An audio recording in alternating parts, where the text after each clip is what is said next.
Hey, welcome back to the channel. This is James from Gardening with JP, and today we'll be talking about hydrangea care.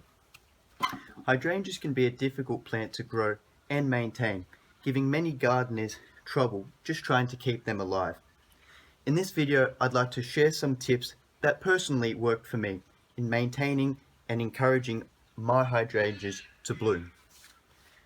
Now, the best time to prune hydrangeas is in the winter, as this will be when the plant's growth has slowed down dramatically and is in need for a good pruning.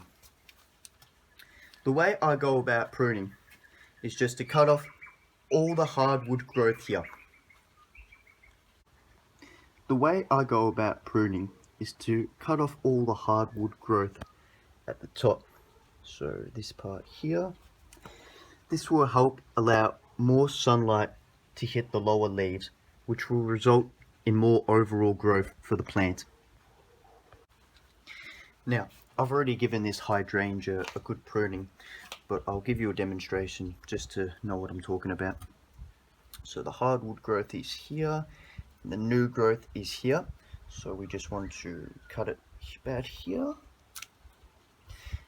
And this will allow more light to penetrate through the bottom, giving us a better, healthier plant. Once I've finished pruning my hydrangea, I like to grab a small amount of slow release fertilizer.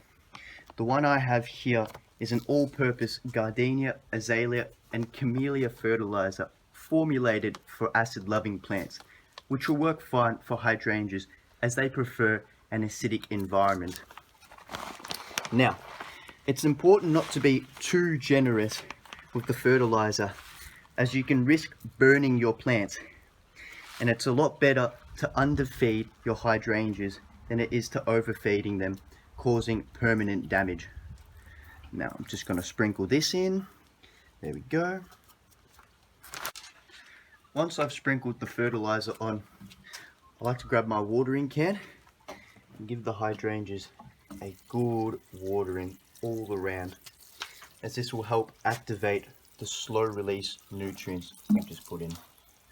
If you enjoyed this video and learned something, please feel free to subscribe to my channel and check out some of my other videos. Thanks for watching.